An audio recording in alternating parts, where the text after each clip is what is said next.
ఇప్పుడు పిఠాపురాన్ని పవన్ కళ్యాణ్ వంగగీత పోటీ చేస్తున్నారు. ఎవరిది గెలుపంటారు మీరైతే? పవన్ కళ్యాణ్ గారిదండి. ఎందుకు పవన్ కళ్యాణ్ ఛాన్స్ ఇస్తారంటారు? పవన్ కళ్యాణ్ అంటే ఒక రాష్ట్ర నాయకుడు అండి. ఆయన చెప్తే ఒక రాష్ట్రం ఒక మేలు కొలుకుంటుంది. ఒకడు వచ్చాడు, ఒక మగవాడు వచ్చాడు, ఒక దేశాన్ని కాపాడి నాయకుడు వచ్చాడని ఆయన మేలు కొలుకుంటుంది. ఆయన వత్త వాళ్ళకి మేలు కొలుకుంటుంది. ఇప్పుడు దేవుడు కోడి పుంజు తెల్లారి 4 గంటల కోడికి వస్తుంది కదా పుంజు. ఆయన తెల్లారిలోకి మెలుకు వచ్చేస్తాడు దేవుడు. అలాంటి మహానుభావుడు పవన్ కళ్యాణ్ అంటే. అదే మనకు పార్టీల గురించి కాదు, అలాంటి వ్యక్తి అతను. ఇప్పుడు సమస్యలు తేల్చి అడిగి నాదురేడి 100 కోట్లు తినేస్తున్నారు ఎక్కడ పడితే అక్కడ. వాసవి ఆన్లైన్ సర్వీసెస్ మా వద్ద పాస్పోర్ట్ వీసా సర్వీసెస్ కలవు. వీసాలో 99% అప్రూవల్ సక్సెస్ రేట్ ఉంది. Please contact 8019482544. 100 కోట్లు తిని అడిగివాడిని ఎవరిని అడిగడానికి చిన్న సామాన్యుడిని ఆయన చంపేస్తారు. 100 కోట్లు అడిగి తినేస్తుంటే ఇతను అడగలుగుతున్నాడు. ఒరే నువ్వు తప్పు చేస్తున్నారా, నువ్వు చేయకూడదు, దేశ ప్రజలది అమాయకులది సొమ్ము, అమాయకుల సొమ్ము ఒకటే తినేస్తే ఎలాగా, అందరికీ పంచాలా, సమన్వయం చేయాలని పవన్ కళ్యాణ్ పోరాడుతున్నాడు అండి. జగన్మోహన్ రెడ్డి ఉచిత పథకాలు ఇచ్చి అందరికి సమన్వయంగా పొందుతానన్నాడు. ఎక్కడ పంచాడండి? 3 ఎకరాల భూమి కోటి తీసి పారాడు. 5 ఎకరాల భూమి రేషన్ కార్డు 3 ఎకరాల భూమి రేషన్ కార్డు తీసి పారాడు. దేశంలో ఎప్పుడండి రాష్ట్రంలో ఈ రూల్ వచ్చింది? ఎప్పుడు వచ్చింది? మా జగన్ వచ్చాక వచ్చింది. అదేంటండి మరి జగన్ గారు ప్రతి పుస్తకం మీద నా బొమ్మ కావాలని బొమ్మ తప్పండి. అది జాతీయ జెండా బొమ్మ వేయాలి కానీ ముద్ర వేయాలి కానీ ఇతను ఎవరండి? 5 సంవత్సరాలు ఉండి వాళ్ళు పోయేవాళ్ళు బొమ్మ వేయకూడదు కదా, అతను బొమ్మ అతను పొట్టి వేయకూడదు కదా. పైగా మీ ఇళ్ళ డాక్యుమెంట్, మీ ఇళ్ళ స్థలాలు, పట్టా పాస్ పుస్తకాలు అవన్నీ ఆయన దగ్గర ఉండాలన్నారు. ఏంటంటే మీ ఇంట్లో ఖాళీ లేదా, లేకపోతే అలా ఇంట్లో పెడతారంటారా? మా ఇంట్లో ఖాళీ లేదండి, బోల్డ్ ఖాళీ ఉందండి. ఏదన్నా అలా చేసుకుంటున్నాడండి. ఎప్పటికన్నా ఏదన్నా నా ముద్ర ఉంటే ఊరంతా దేశమంతా మన పేరు ఉండాలా, నేనే బాగుండాలా, నేనే చేయాలన్న అధికారంతో ఉంటున్నాడండి ఆయన. ఆల్రెడీ దేశం అంతా 32 షార్ట్ షీట్లు ఆయన అందరికీ తెలుసు కదండి. మళ్ళీ ఇప్పుడు కొత్తగా ఎందుకు? ఏంటి ఇంకా చేయాలని, ఇంకా భూ ప్రపంచంలో నేను గొప్ప అనుకోవాలని. ఆయన ఎక్కడి నుంచి వచ్చాడండి? కాంగ్రెస్ బూతుల నుంచి వచ్చాడు. కాంగ్రెస్ బూతుల నుంచి వాళ్ళ నాన్నగారి ద్వారా వచ్చాడు. ఆయన ఒక్కడు సింగల్గా రాలేదు కదా, వాళ్ళ నాన్నగారి ద్వారా వాళ్ళ పునాది బలంతో వచ్చాడు. కాంగ్రెస్ ఎన్నో ఏళ్లతో ఏర్పడిన సంస్థానాన్ని వీళ్ళ నాన్నగారికి వచ్చింది. వీళ్ళ నాన్నగారు పాదయాత్ర చేసి ఆయన చాలా మంచిగా చేశారు. ఈయన వచ్చిన తర్వాత అధికారాన్ని గుప్పుట్లో పెట్టుకుంటాడు. ఇంకెలాగా బిగించేసుకుంటున్నాడు. ఇంకెలాగా ఇది నాది, ఇది దేశం నాది, ఈ ప్రపంచం నాది అని గుప్పుట్లో పెట్టేసుకుంటున్నాడు. 100,000 మంది బతికేవారు ఇసుకల మీద. చిన్నోడు, బక్కోడు, బలుగోడును 5,000 6,000 మంది కూలీలు బతికేవారు. ఒక మిషన్ వచ్చి వేసేసి పాటిస్తుంది ఇసుక అమ్మడంలోను. 10,000 మంది కార్మికులు రోజుకి 1,000-2,000 సంపాదించేవారు పాపం అమ్మాయికులు, చిన్నోళ్ళు పేదలు. ఇతను వచ్చి ఒక మిషన్ పెట్టి లోడింగ్ చేయించేస్తున్నాడు. వేసేస్తున్నారండి లోడింగ్. ఆ తర్వాత సంగతి అండి. ముందు లేబర్ వేసుకునేవారండి. తెల్లట్లుగా జట్టుల కింద మారి మనుషులు వచ్చి పని చేసేవారు. అది లేకుండా ఓన్లీ మిషన్తో ఏం చేస్తుంటే మరి లేబర్ 10,000 మంది సైనికులు 10,000 మంది కూలీలు ఏమైపోతారో మరి పొట్ట కూడా పోయింది కదండి. జగన్ గారు నేను అందరికి మంచి చేస్తున్నాను, మీ ఇంటికి ఏం మంచి చేస్తున్నాడండి? చేశాడండి ఓ మంచి. అలాగా పింఛని తెల్లట్లో కూడా మాత్రం చేసాడు. సచివాలయాలు కట్టాడు. ఆ తప్పులు ఎవరైనా కడతాడు. ఇప్పుడు అధికారం నీ చేతిలోకి వచ్చింది, నువ్వు చేయవా? నీకు డబ్బులు పొలవమని గుట్టలు పడుతుంటే ట్యాక్సుల రూపాయలు నువ్వు చేయవా? నువ్వు చేతనట్టు పెట్టి నువ్వు చెయ్యాలి కదా. నువ్వు పొలవమని గుట్టలు పడిపోతున్నావు డబ్బులు. నువ్వేం చేస్తావా? ప్రజల సొమ్ము కట్టినా నువ్వు పంచిపెట్టవా? ఆ మాత్రం చెప్పి సీఎం చేసిన తర్వాత చేయకుండా ఇంట్లో కూర్చుంటావా? వస్తాడు ఎవడేంటి? ఎవరి సొమ్ము? వాళ్ళ తాత సొమ్ము ఇచ్చాడా? మీ తాత సొమ్ము ఇచ్చాడా? మా తాత సొమ్ము ఇచ్చాడా? ప్రజల సొమ్ము, ప్రజల కష్టాజితం ఇచ్చారు అంతే కదా. ఏమో అది అది అది అది అంతవరకు మనకి తెలియదు. అది ఇప్పుడు ఏమన్నారంటే పట్టా కాగితం అయితే ఒక పేపర్ బుక్ అయితే ఇచ్చారు అని అన్నారు. కానీ ఫ్లాట్ ఎక్కడ ఉందో చూపించలేదు, మేము ఇల్లు ఎక్కడ కట్టుకోవాలో తెలియదు అంటున్నారు. ఇంటికి చాలా దగ్గర కట్టారండి, ఇంకా మరి ఓపెన్ చేసారో తెలియదు. మనం చూడం కదా. ఏదో మరి పిఠాపురం నియోజకవర్గం కాబట్టి పిఠాపురంలో మనం మాట్లాడగలుగుతాం. అదండి. మరి 5 ఏళ్లలో పిఠాపురం అభివృద్ధి ఎలా ఉందంటారు? 5 ఏళ్ల అభివృద్ధి ఏం బాగోలేదండి. గత ప్రభుత్వంలో చంద్రబాబు నాయుడు ప్రభుత్వంలో అది డంపింగ్ యార్డ్ ఉందండి మాదాపురాన్ని. దానికి రోడ్డు గిడ్డు వేయలేదు. పోలే ఈ జగన్ అన్న వేస్తాడో, జగన్ అన్న వచ్చాడు పెండు దొరబాబు గారు వేస్తారంటే దాన్ని డంపింగ్ గోడ కట్టలేదు, ఏమీ కట్టలేదు. తుక్కుపూలు అలాగా రోజు మంటలతో ఈ స్పాయిల్ వచ్చేస్తుంది పొగ. ప్రతిరోజు ఊరి మీద పడిపోతుంది పొగ. దాన్ని ఎవడ పట్టించుకుని నాదులు లేడు. అయితే పొల్యూషన్ ఎక్కువ అవుతుంది. ఆ పొల్యూషన్లోనే ఈ లోపలనే మిరగాయలు మన పిఠాపురంలోనే మిరగాయ సహకారులు అందరూ వెళ్ళి అక్కడ ఎగరబోతున్నారు. ఆ గొట్టు వెళ్ళి అతికెడిపోతుంది. ఆ గొట్టు వెళ్ళి ఆపరేషన్ చేయించుకుంటారు కదా, హార్ట్ ఆపరేషన్ వాళ్ళు. ఆ గొట్టుకి దొగ్గుతుంటే ఒకటి చచ్చాడు మాదాపురాన్ని. గుండెలోకి ఇబ్బంది అవుతుందంటారు. గుండెలోకి ఇబ్బంది అయిపోతుంది. ఇప్పుడు నైట్ పొగ పోతే ఈ మిరకాయ గొట్టు ఏమవుద్ది మరి, ప్రతి ఒక్క మరి పడుకుంటాడు. రైతులు మళ్ళీ బయట వేసుకుంటారు కొంతమంది. మరి అది మరి పొగ పోతుంది, ఏం చేస్తుంది, గొట్టు వచ్చేదా? అలాగ కొంతమంది నాశనం అయిపోతున్నారు. ఒకవేళ వరద వచ్చిందనుకో, వరద వస్తే నీరు మీద ఈ గోడ కట్టలేదు, ఈ తుక్కంతా ఈ శాలమ పడిపోయి పంట పైన దాని మీద ఉండిపోతుంది. అలా ఊరి దగ్గరికి వచ్చేస్తుంది. చాలా సమస్యలు అండి బాబు. ఈ సమస్యలు ఎవడో కూడా పట్టించుకుంటలేదు. అసలు పట్టించుకుని నాదులు లేడండి.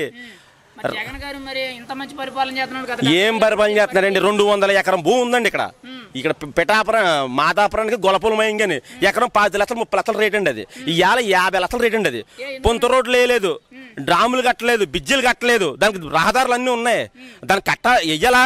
రైతు రానా శ్యామంగారానికి బిజ్జీలు వేయాలా, పొంత రోడ్లు వేయాలా, బండి వెళ్ళిపోయినాక వేయాలా, సైకిల్ వెళ్ళిపోయినాక వేయాలా, కోరలో వెళ్ళాలా, తారలోనే వెళ్ళాలా, పొంత రోడ్లు ఉన్నాయి. దానికి రోడ్లు ఏమి లేవు. 1 ఎకరం భూమి అమ్మితే 1,50,000 2 లక్షలు కడతాం ట్యాక్స్. ఆ రైతుకు అది గవర్నమెంట్ పోతుంది సొమ్ము. మరి రైతు రహదారి ఉండాలి కదా. మట్టి రోడ్లు కూడా లేవు, గోతులు గుంటలు కదా ఉన్నాయి. ఆ రైతు ఏం చేస్తారు, కష్టపడి అలాగా అలా సైకిల్ నొప్పుకుంటా ఇది అలా నడుచుకుంటా పోతున్నాడు. ఇప్పుడు పొంత రోడ్లు ఉన్నాయి. అక్కడ ఎకరం 50 లక్షలు 60 లక్షల రేట్. అది 5 లక్షలు కూడా అడుగుతులేదు. ఆ ఎకరం భూ రీటి చేయించుకుంటే 1,50,000 2 లక్షలు ట్యాక్స్ చల్లా కట్టి గవర్నమెంట్కి అమ్ముతున్నాం. తీసుకుంటున్నారు. కానీ గవర్నమెంట్ రోడ్డు పొంత రోడ్లలో, శాలకలకు దారుల్లో, రహదారుల్లో, బిజ్జి డ్రాముల్లో అని అడిగి ఓడాడి. పవన్ కళ్యాణ్ చెప్పి ఓడాడి. ప్రతి ఓడి పవన్ కళ్యాణ్ కూడా చెప్పలేకపోతున్నాడు. ఇలా పొంత రోడ్లు లేవు, మన సమస్యలు క్లియర్ చేసి కూడా ఎవడు కాపాడతలేదు మన రాష్ట్రంలోని. ఇప్పుడు మన పిఠాపురం నియోజకవర్గంలో కాళ్ళ చెట్లు పెద్ద పెద్ద చెట్లు పడిపోయింది. ఆ కాళ్ళ చెట్లు పడిపోతే అది తీసివాడు నాదులు లేడు. మాదాపురాన్ని ఇలా 5 చెట్లను చూపిద్దాం రండి మీకు రేపు పొద్దున్న. కాళ్ళు అడ్డంగా పడిపోయింది. అట్లా పట్టించుకుని నాదులు లేడు, వదిలేశారు. నీరు వచ్చేస్తుంది పొలమని, అది అడ్డంగా పెట్టుకుంటుంది. ఇదేమో ఎక్కబడేస్తుంది, కారు ములిగిపోతుంది సేలండి. అది కూడా ఎవడు లేడు. తెలుసుకోవాలి కదా. రాష్ట్ర విధంగా చూస్తుంటే జగన్మోహన్ రెడ్డి గారి పరిపాలన ఎలా ఉందంటారు? రాష్ట్ర విధంగా చెప్పమంటే పరిపాలన ఏదో కొద్ది అంటే 100%లో 10% బాగుంది. ఇంకా 90% దీన్ని అభివృద్ధి చేయాలా. 90% అభివృద్ధి చేయాలంటే నువ్వు 10th క్లాస్ చదువు. నిన్ను అడగాలి కదా, నువ్వేం చేస్తారో తమ్ముడని. నువ్వు 5,000 రూపాయలకి నేను ఇందులో పెట్టాడు. అందులోని వారెంట్లు నువ్వు కోట్లు చంపేద్దాము. నువ్వు 5,000 కింద బుక్ అయిపోతున్నా, 5,000 ఇస్తారు కదా పోలని బుక్ అయిపోతున్నాడు. ఆడ కోట్లు చంపొచ్చిందమ్మా నీ టాలెంట్ చూసి. మరి చాలా మంది మేము వాలంటీర్ ఉద్యోగాలు చేస్తున్నాం, చాలా గౌరవంగా ఫీల్ అవుతున్నాము, ఇంతకన్నా మంచి ఉద్యోగం దొరుకుతుంది అంటున్నారు. మీ అభిప్రాయం ఏంటి దాని మీద? ఇటు ఎలాగండి? ఇప్పుడు వాలంటీర్ ఉద్యోగం అనేది మేము చాలా గౌరవంగా ఫీల్ అవుతున్నాం, ఇంత మంచి ఉద్యోగాలు ఎక్కడా లేవని చెప్తున్నారు. ఆ పిల్లలకి తెలియకండి, వాళ్ళు ఏం తెలియక వాళ్ళకి ఆహ్వానం చెప్పాలి మనం. ఇప్పుడు మన ఇంట్లో పెద్దోడు ఉంటాడు, పెద్దోడు అని చెప్తాడు, రే బాబు ఇది చేసుకో, 5,000 కేటి నువ్వు బయటకు వెళ్తే 1,00,000 సంపాదితో 2 లక్షలు సంపాదితో అన్న ప్లాన్ అని చెప్పిపోడాడి. వారంటీ వచ్చేస్తాను ఊపుకుంటా పోతున్నాడు తెలియకాడికి. ఆ ఇంట్లో పెద్దోడు ఉండాలి కదా. ఆ పెద్దోడు ఉంటే ఎవడో మన రాష్ట్ర నాయుడు ఎవడో చెప్పాలా, ఒరే బాబు నువ్వు 5,000 పడిపోతామేటి, నువ్వు బయటికి రా, బయటకు వచ్చి నువ్వు ఇదేమని చెయ్యి, నువ్వు 1,00,000 రూపాయలు రావచ్చు, 2 లక్షలు రావచ్చు, నువ్వు 5,000 ఉండిపోతామేటి అని చెప్పేవాడండి. పెద్ద నాయకుడు ఉండాలి కదా చెప్పేవాడు. అంతేగాని ప్రతి ఓడు చెప్పేస్తే తెగదు. ఇది పెద్ద నాయకుడు ఉండే ఒరే నువ్వు చెప్పాలా. నేనేం తెవన తిడతాం లేదు, సమస్యల మీద పోరాడుతున్నాను. చాలా రైతులు ఉన్నారు, రోడ్లు ఉన్నాయి. ఎవడ చేశాడంటే రోడ్లు ప్రతి రైతు ఏడుతాడు, సూర్యమండి ఏడుతాడు, బత్తక 250 రూపాయలు పెట్టుకుని ఏడుతున్నాడు. ఆ రహదారులు లేవు. పిఠాపురం మీద పిఠాపురం రోడ్ల మీద చాలా రైతులు కూడా వేయాలి కదా రోడ్లు వేయాలా. ఎకరం భూ రీట్ చేస్తే 1,50,000 చల్లగడల బ్యాంకులోని కడితే కనుక రీట్ అవ్వదు. అవుదా? అది ఎవరు తెలుసుకున్నాడు? నిజం చెప్పు, నువ్వు తెలుసుకున్నాడు ఏడి ఉన్నాడా?